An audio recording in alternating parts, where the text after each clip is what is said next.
more stuff. So Yeah. And I think we're back up, so we should be good. Hi. Sorry, I got the blue screen of death right as we were mid-conversation. That's okay. It happens. Anyways, we can finish up on this because we're at the last couple of minutes anyways, and I want to thank you, Rob Glenn from Root Design, for coming on today, and sorry about the little hitch at the tail end, guys. And I want to make sure I'm not talking to nobody right now. It should be up and running currently. Yeah, yes, there we are. It just started up. There's only one person watching, so you might want to give it a couple minutes. It recreates a thing, like, so it takes a moment. Yeah. Look at the difference between my hand and my face. That's crazy. Oh yeah, it's your saturation. It's your wall compensating. It's your webcam compensating for the gray wall behind you. Yeah, yeah. That's what does it. Yeah, yeah. It's like when I try to take the green out of this, it makes my skin look all funky. So there's always this little bit of difference, especially if you're olive skinned at all. Green screen does not do the same to your skin as it does to peachy looking folks, as it were. So hi everybody, thanks for jumping back in here. People are coming back now. It's coming back. Yep. So, like, if we kind of wrap around to how we started here, yes, like, things like this DeepSeek thing are going to keep happening. Mm-hmm. And when they do, like, maybe we can start to talk about how to handle it mentally, how to think about it. Right. And so maybe my number one thing is that it's extremely volatile. And, my take is that this volatility is a whole bunch of people that are on the bleeding edge of that technology. Right. Trying to like put their flag in the ground, be the people that everybody will always come to. And for the use of this technology. They want to be the gatekeepers or the people that have the biggest data center, which is an old way of thinking. And maybe that'll be true. Maybe it'll end up that way. But it seemingly, in our take, is that it probably won't. Right. Instead, like, you'll train these models, and that'll take a lot of money and time and stuff. But then once that happens, the use of the model, it's actually in the application and the use of it. And that's where the money's got to be made. And all of that is like under our current economic ways of living, right? Yep. And as we start getting into these things, like your show last night when Stephen Miller was like, oh yeah, we're just going to replace people with robots. Right. Like, things are going to start happening when robots replace all the jobs, and we're going to have to like rethink how we do this thing, how we buy groceries. I will say there's a woman, I'll try to think of what her name is, whatever, but she's one, like, I keep track of a bunch of these AI shows that have popped up, and a lot of them are doing toilet paper, unfortunately, because they're trying to, they're just, here's the newest AI tools, or they made this benchmark thing on it, which is fine, and it's nerd speak, and I understand that I like it, and you'd probably watch it and go, that's really cool. Oh, I see where they're going. This will, but most people are like, yeah, call me when it's ready, right? Yeah, that's... Again, the 99% rule is that 99% of the people can't even understand how they're going to use it yet. Like, they have no idea.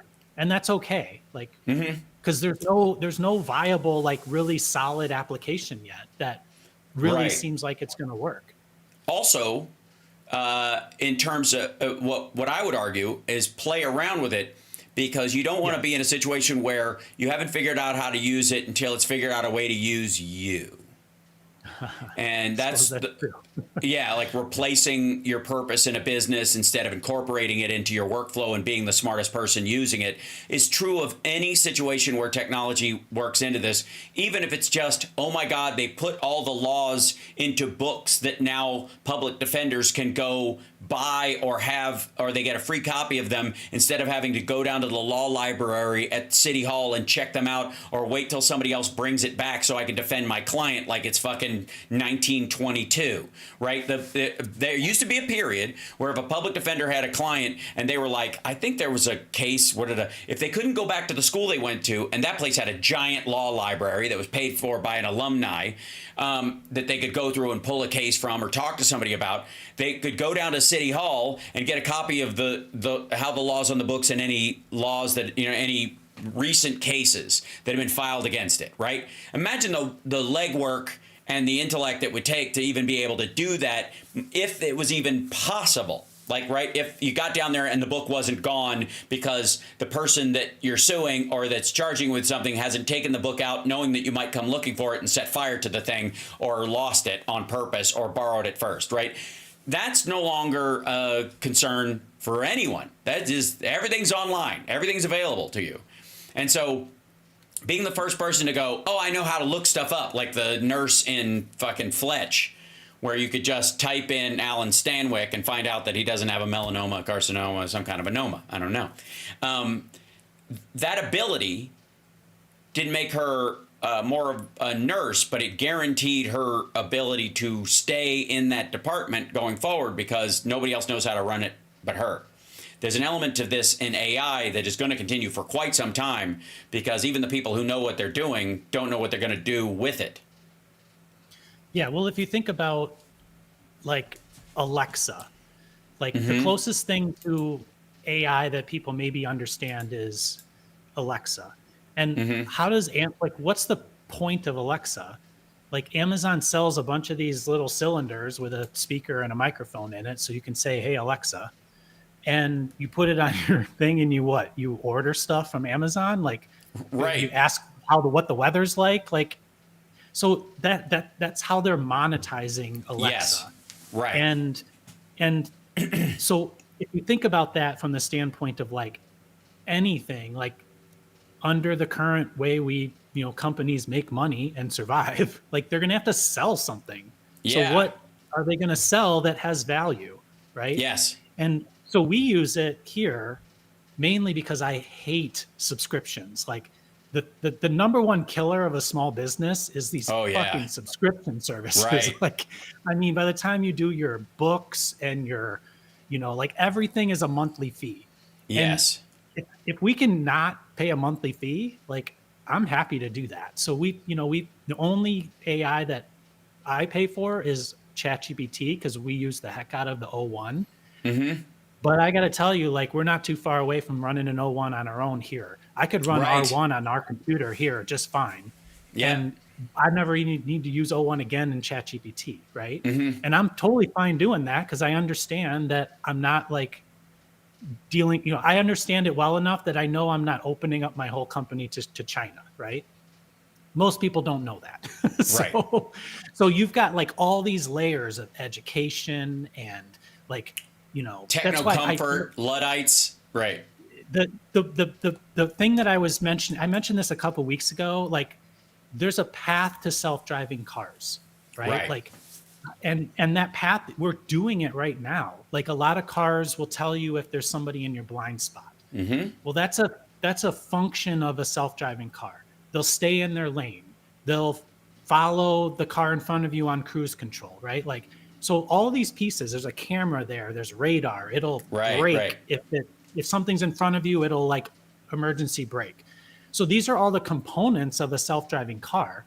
But are people ready and willing to just jump in a car and let it drive them around? Like, that's kind of why taxis are going to be hard to sell to people, because you're like, I don't want to get in that death trap, like, I'll take a driver that drives it.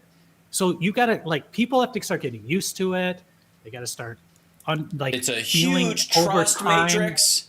Oh my God. Exactly. You can't. And there is one aspect of always being a passenger that is terrifying to most people. That, especially if you're in let's say I'm in a strange town and I rent a car. It's nice that it has all these countermeasures to make sure I don't, I've got GPS, it can tell me directions, all that kind of stuff, but I still have the steering wheel in front of me.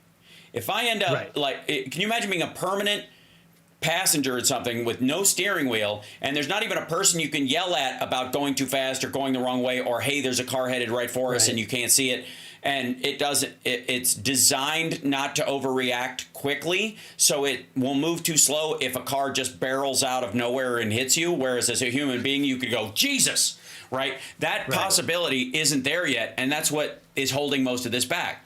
The very things that would make that possible, though, where you would feel comfortable, also adds a layer of danger, because it can now overreact. It can go fuck like that, and if it misreads something, depending on the data that it gets, again, it's making a 3-point decision versus an 8-point decision about something, and it overreacts. It can make a reasonable decision with that information, but an unreasonable decision in reality.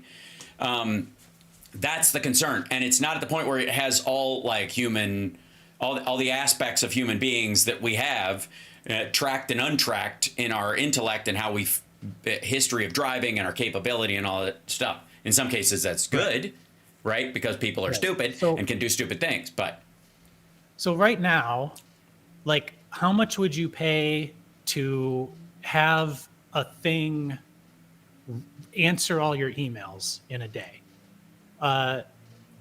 Maybe you wouldn't, because you're like, I don't want that thing to answer my emails. Like, I need to answer my emails. How am I going to know it answered it right? You know? Yes. What did it say to you? I'm sorry, what? What happened? Why is he mad? Why is she mad? Right. So how is OpenAI, Google, Microsoft, how are they going to sell this thing? Like, they're currently not charging for it effectively. Like, I mean, you level up, but there's talk that the $200 tier, like, who uses that? Like, there's a bunch of companies that do, but but again, whatever's available on it's going to be available to the average person in what, 6 months? So all they're buying is the 6-month lead. Is not enough to build a company around. No, like, exactly. You need normal people to be paying $20 a month. You need, you need to be Netflix. You need to have $8.99, $10.99, whatever their monthly thing is, in 70 million homes. That's what you need to make this company that they're trying to support with these data centers. So my point is that, like, what makes it, like, it's already good enough to say you copy the email, you paste it in, and you say, answer this email, it'll spit it out. It's already capable of doing that. So why would you pay more for it?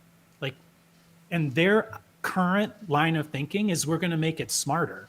Well, I can't cure cancer. Like, right? Like, I need a doctor out there to cure cancer. I wouldn't even know where to begin.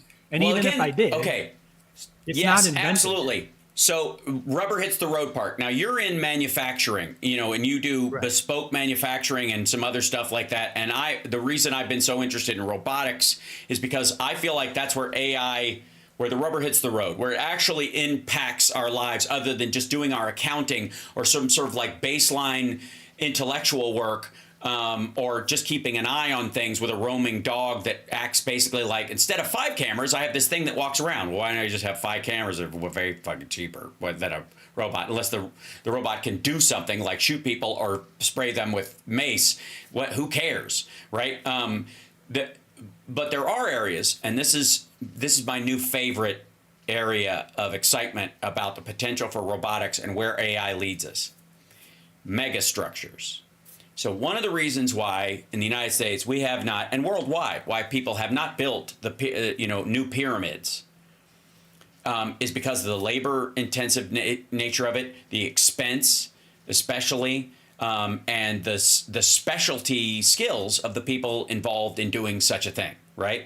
And so we don't have any giant Mayan temples being made, that are seen, or anything visible from space that's worth looking at, that we've made in a long time, because we've gotten rid of slavery, which is a good thing.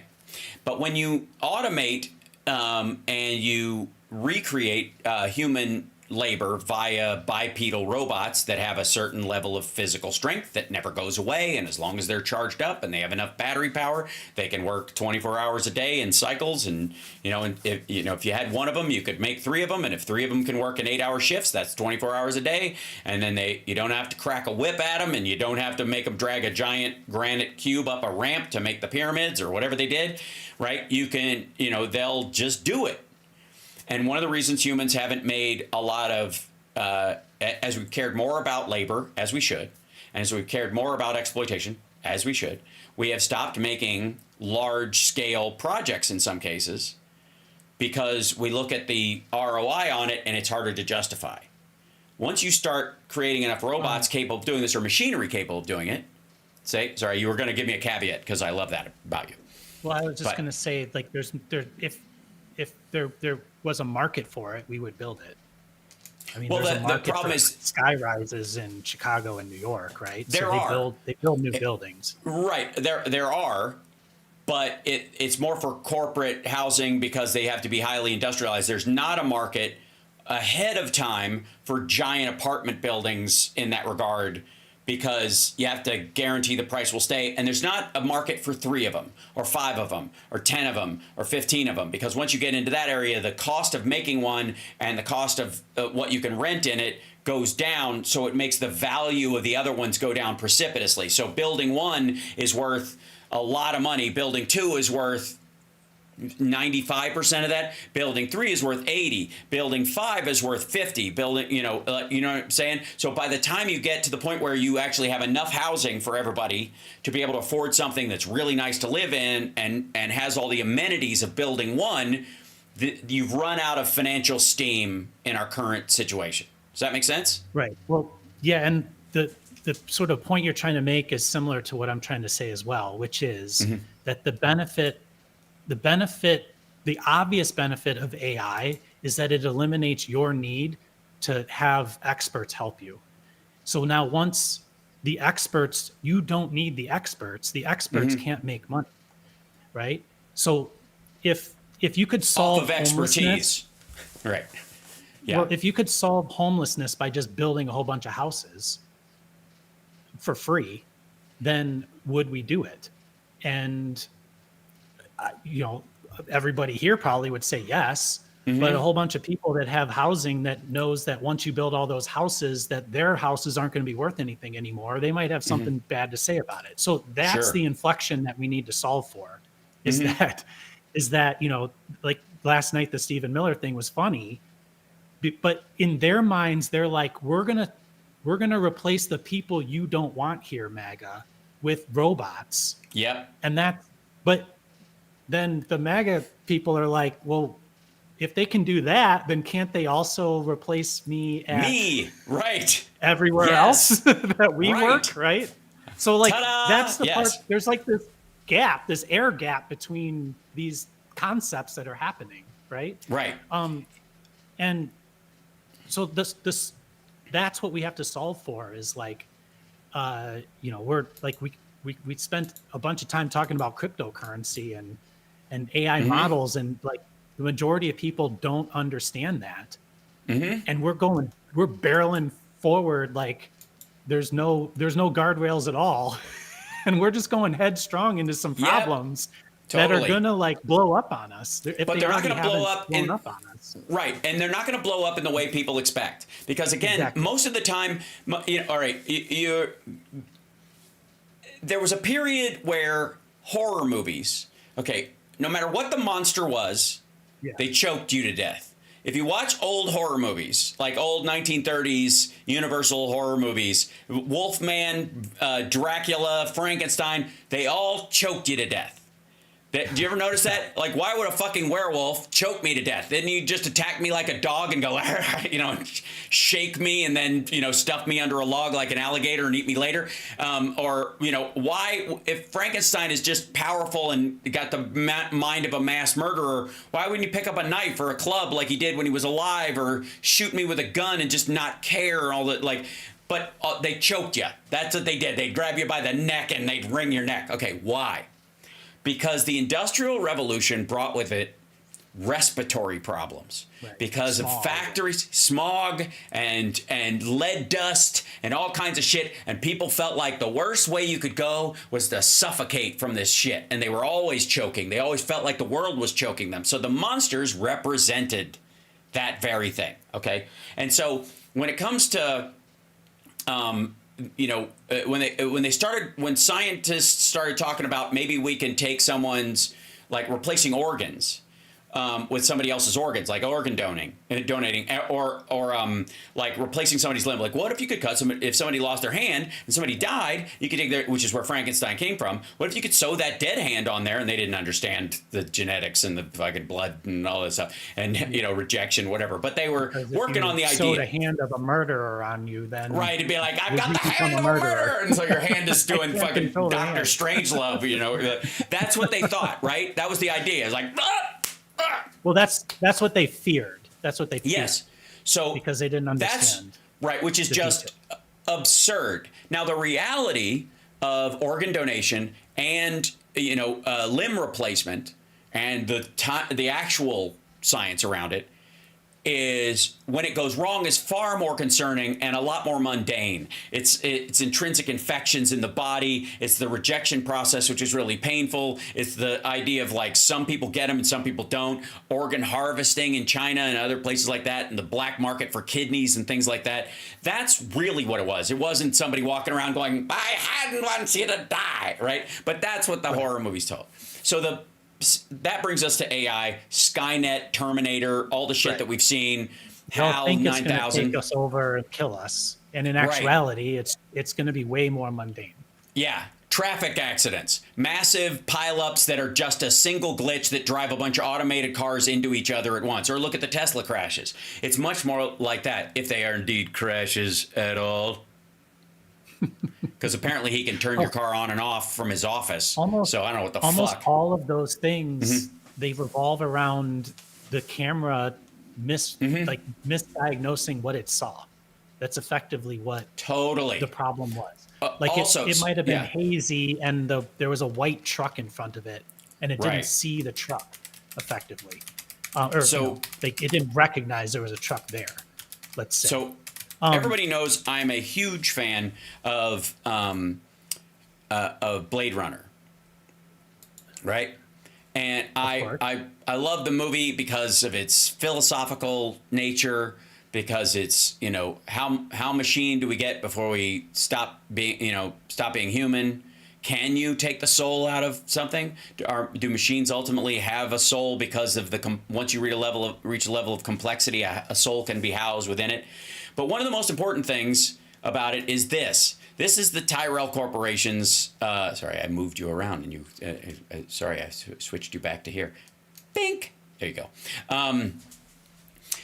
This is the Tyrell Corporation headquarters. Fucking amazing building in the movie. This is supposed to be in downtown LA 4 years ago or something. Right? Or in 4 years. 4 years from now. I think it's 2029, right? Anyways, this is an amazing structure, especially if you consider the slanted buildings on the outside in an earthquake zone. But it's a pyramid-based structure, and it's enormous. It's like 8 or 10 city blocks long and wide. It's got all kinds of shit around. It's got its own power source, all that stuff. Okay.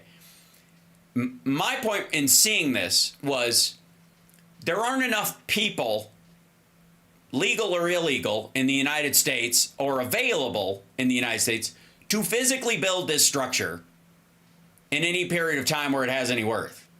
That by the time you would start the foundation of it and finish it, everybody would be going, what the fuck is the point? Right? Even if you did find a use for it, even if the bottom floor is mostly living areas and everybody works at the company, lives there, and there's the lab there, so it's all secretive, and the executives live on the outside because they have a view of the city, so you can see all the fires burning. I don't know what the fuck they're looking at, but whatever. And then, right? And then the top is Tyrell's apartment where he gets his eyes poked out.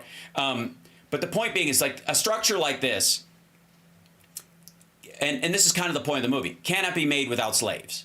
In our way of thinking. Now, at that time, largely the argument about robots and replicants is about our fear of enslaving something that could have a soul. And that's a good question to ask, folks.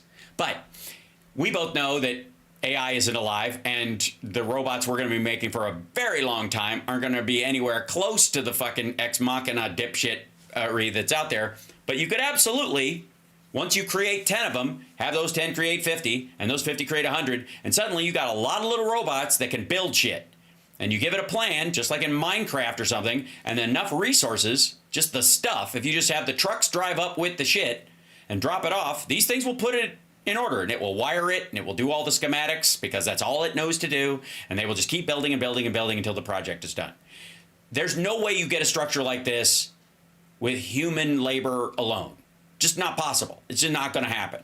And humans will not achieve these kind of structures again until we have robotics building and construction on a major scale, right? And the Enterprise is one of those things. Like when you look at Star Wars or Star Trek rather, and you look at the size of the Enterprise and you look at the docking areas and you go, people didn't weld this together. Like you have to understand, like there's no fucking way. They didn't build it out of the shit. They didn't fly it up there, and they didn't sit out there fucking welding it. It didn't happen. The only way it exists is robots build it, right? That's it's where like the end of Andor when the Yes. robots are putting all the pieces on the Death Star. They're making Yes. the Death Star out with robots. That's it, right? And even the stormtroopers, if you read the original literature, they weren't like they were clones. They were all clones of the guy who loved the Emperor the most. He took this guy who was totally loyal and then cloned the shit out of him. It's the same guy over and over and over again because he has a natural inclination to be a dough-headed fuck who will die for this, crusty-faced old fart. But and apparently that's genetically reliable. But That's HAL's take on Star Wars that's right. Yes. and Clone Wars. Don't get me started. Yeah, that's why they call it the Clone Wars, because they were trying to get whatever. And don't get me started on how awful Finn is as a human being. Terrible. Like he's Move along. My poor buddy who died in my arms 10 minutes later. Woohoo! As he's strafe bombing other, I guess, child soldiers that were scooped up just like him. I don't get it. Anyways, so here's what I want to show you, and this is why this is kind of related to this thing. Is that there are certain things that will only be possible. I'm going to move this in here. They'll only be possible because AI and the construction and the math and the battery power advances and all that stuff that are coming from people using AI as the expert. A company that could not afford an expert on the level that they would need to solve a battery problem for example, something like this. This is a company called Leo.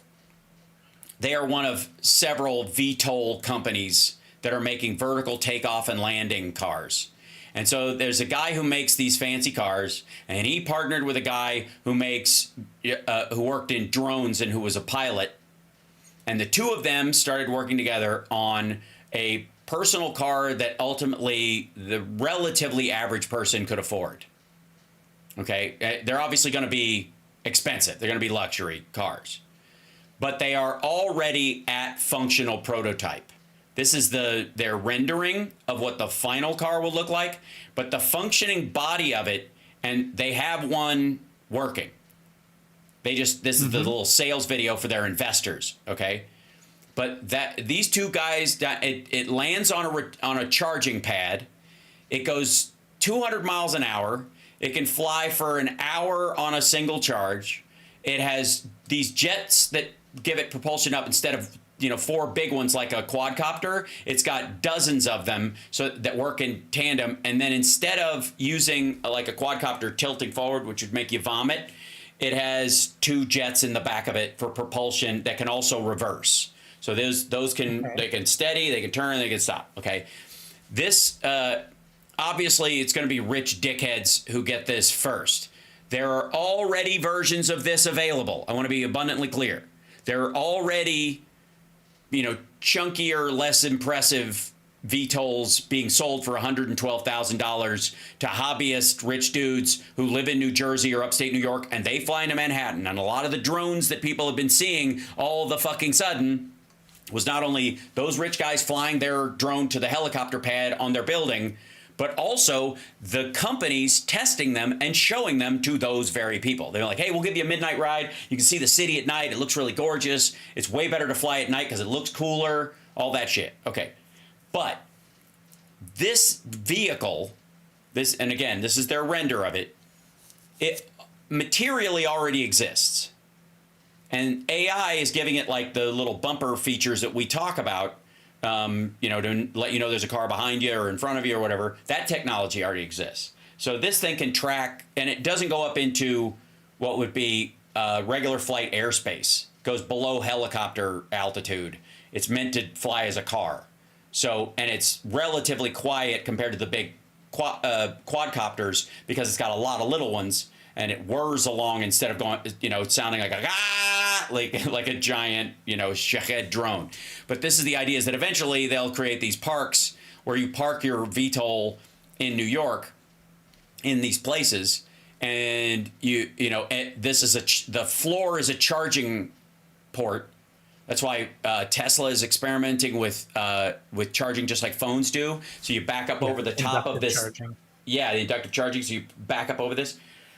This is the Leo Coupe, and it takes 30 minutes to get across. They show the timeline of how it works. And then they show, this is the interior design, so that you can look down the bottom. It has a ballistic parachute, just like an expensive two-seater passenger plane. Most of them do, by the way. Most of the VTOLs have a ballistic parachute, whereas if shit goes wrong, that red lever, see that? That's standard on like a lot of Cessnas. You pop that fucker and the whole thing becomes a little crate, and you hit the ground, but you in a very survivable speed, even at a very low altitude. That's there hasn't been a death in one of those Cessnas with a ballistic parachute since they were instituted, even in really bad crashes. So this is the first cluster test.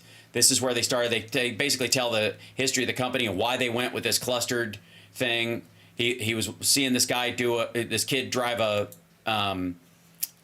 drone, and he was like, you'd vomit if you sat in this thing.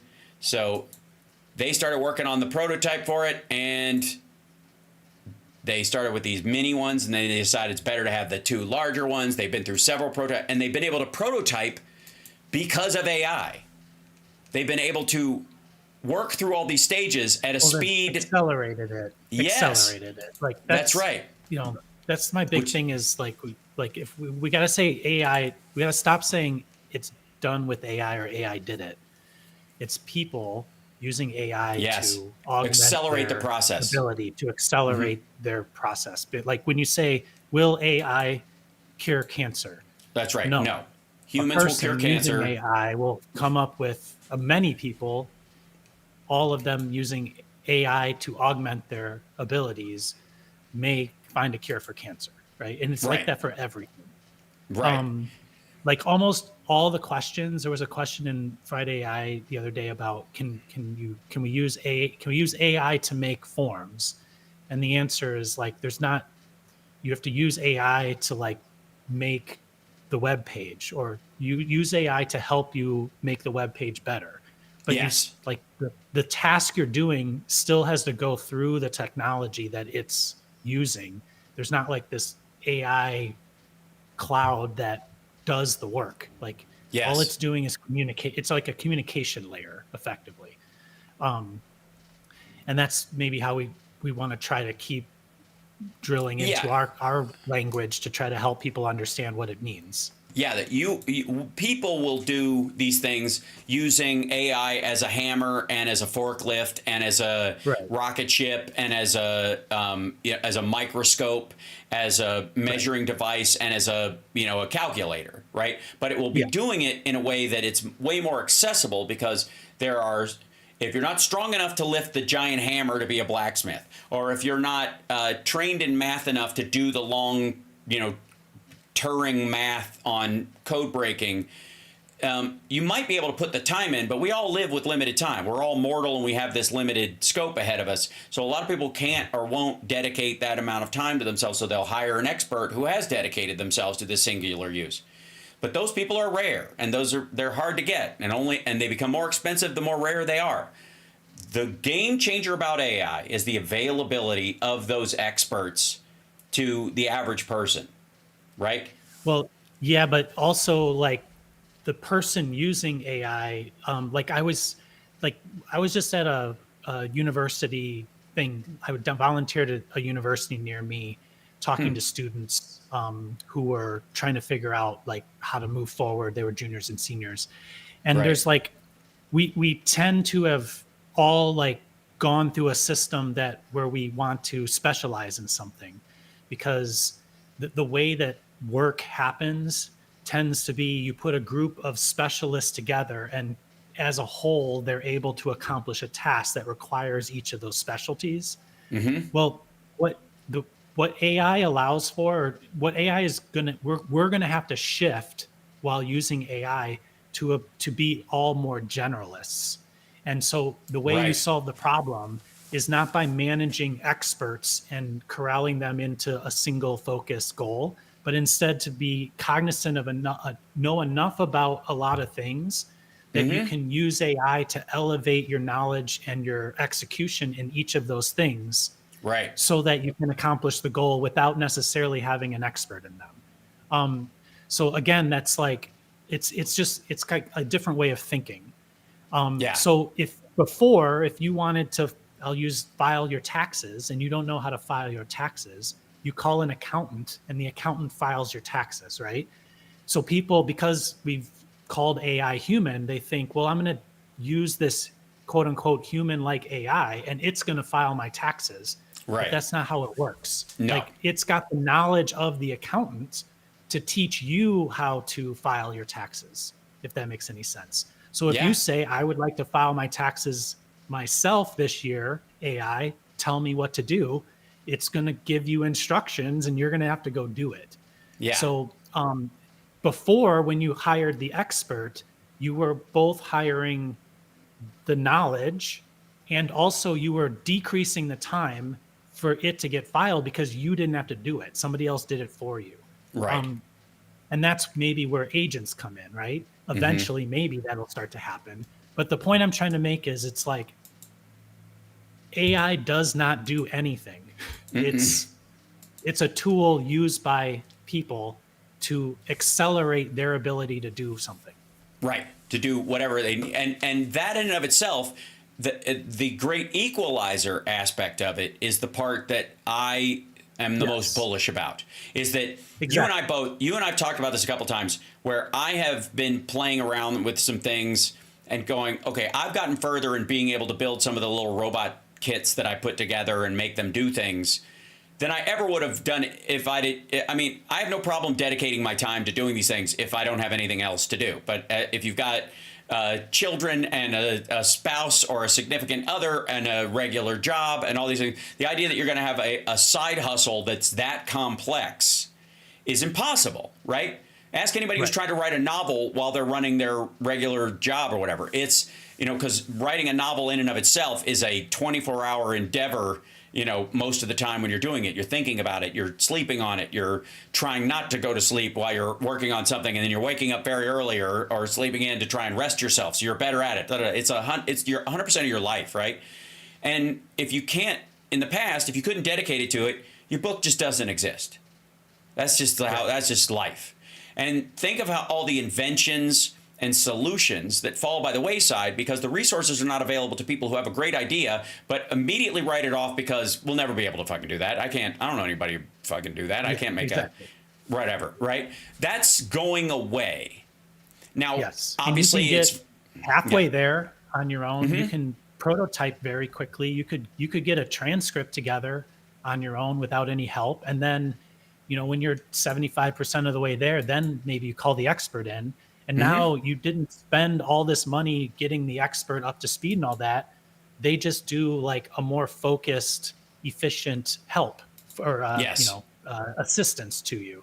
So you haven't eliminated necessarily the need for the expert, because like in my example of the taxes, like it might tell you the wrong thing. It's not accurate enough for you to do complicated tax filings, right? Like you might get it wrong, right? Right. Or it might get it wrong. And when you use it to file your taxes, if you do it wrong in the current structure, it's not the AI's fault. It's your fault because you filed it, right? Yeah. And that's the part that you just we need to understand. If you use a hammer to drive a screw, it's not the hammer's fault that the table fell apart. Right. Okay. So, like, what is the value of Okay, an nothing. That's AI a account? fantastic analogy, young man. I would like to take, What's that? I said, that's a fantastic analogy. Okay, nothing. Oh, I'm very proud of my layman analogies, and you got to sorry. let them flow for a second. We're just flowing here. Like, if you I need a know. little. Smarty pants. Well, what I'm saying is the value of an AI accountant would be the person who tuned the AI to actually answer the questions right. That's number one. And then the person who takes responsibility for the AI getting it wrong when it files your taxes wrong. So what you're paying for, if you pay for a AI accountant, is you're paying for the liability. Do you follow what I'm getting at? Like, Yeah, just, yeah. and that's the same reason you paid for a accountant to do it, because they're the expert, and then they take responsibility if they get it wrong, right? Or they have to take responsibility. That's part of the Right, deal that you make. right. So when you start to squeeze that interaction tighter and tighter, it has less value over time, because Right. the expert isn't needed as much anymore the more accurate the AI gets. So effectively, like, I mean, the only direction for this thing is to get more accurate, get more efficient. And as it does that, it's going to eliminate a lot of cost. And then if it's eliminating a lot of costs, it's also eliminating a lot of income. And that's what we have to make Right. sure we pay attention to. Yes. Yeah. Well, and again, everybody's worried about like the jobs, that automation take, and rightly so, because it's not about, that you want people to continue to do, difficult, painful, exploitative jobs, strictly because I don't want to lose a finger. Like that's what we've done in the past with factories, right?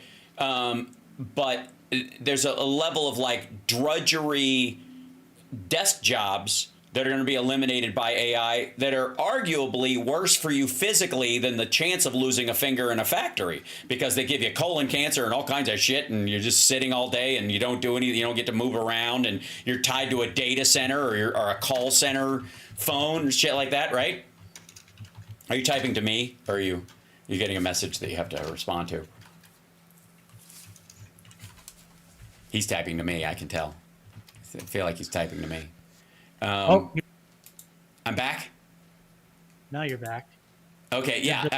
I was like, is he typing to me? I'm like, I feels like he's typing to me in the message thing. Well, you on went. there. I was typing to the chat because I thought you. Went away again? Nope, I'm still here. Yeah. I was talking. So I was basically making the point that there are the drudgery jobs in an office can be as physically damaging as we've learned, and I think are as much to blame for the obesity and lethargy epidemic in the United States as anything else. Is that when factories moved home, when video games let you sit down, there's an element of that immobility was terrible for people. And if you eliminate those jobs where somebody's not just data entry all day long, you take out those data entry jobs, yes, that person's going to have to find something else to do, but hopefully that thing is much more rewarding and uses more of their talents than just fucking, is that what that says? Like steno pools back in the day, like in 9 to 5. What was that movie about? All the women typed all the shit all day long. That's what their gig was. They got information, stuff was moving around, they had to get that information, put it in a memo, send the memo over to somebody else who put it into a report and all that kind of stuff. All those women were fired and replaced by a laptop, in 9 to 5. That's in 9 to 5 too. Yes. Files saved on the computer, like digital files. Yeah. Like In 9 to 5 part 2, that entire floor was eliminated. Even Dabney Coleman's character lost his job. Right? It just stopped existing, right? And you can argue that, what are they going to do now? Well, I don't know. They seem very creative women who are capable. Lily Tomlin's character was great at installing garage door openers. She's terrific. So, right? And Dora Lee obviously has a singing career. Through this. Yeah, we will transition through this, but there, it isn't going to be the first thing they thought was robots are going to make all these blue collar idiots roam the countryside looking for something to do. And really, it's lower middle class people who've done data entry jobs or whatever, who either had a great idea but were working their way up to getting their great idea done, and just fucking leave and go start their own thing, which would be the optimal version of it, or they have to go to do the thing they were training to do in another company, because now you don't need all these people to do this thing. So now that you've got all these intellectually capable people who know the industry, who now can work at 5 companies or 10 companies or 12 companies instead of everybody bottlenecking into the pyramid that is the Tyrell Corporation's headquarters, if that makes sense. Somebody commented, people will always outdo AI.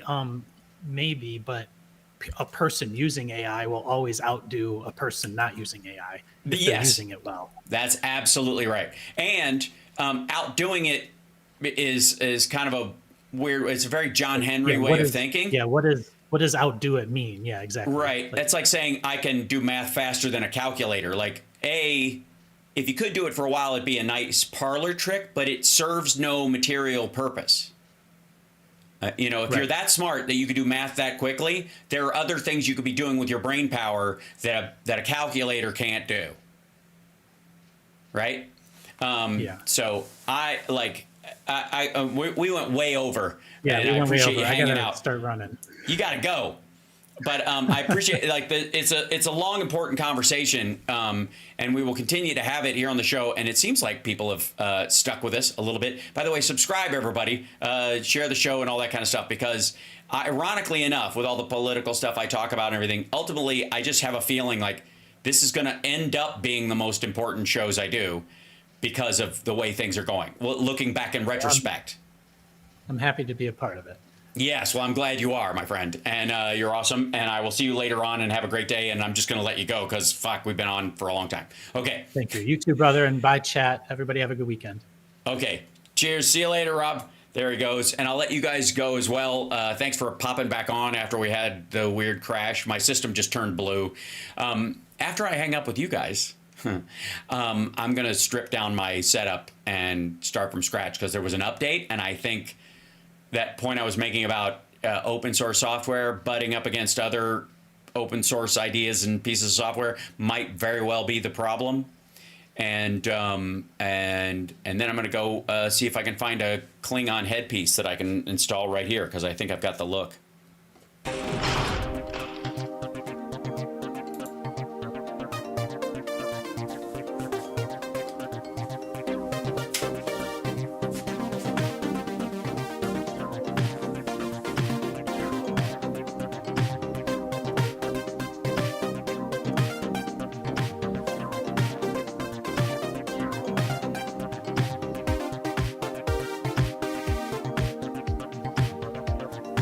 Absolutely on tonight, everybody.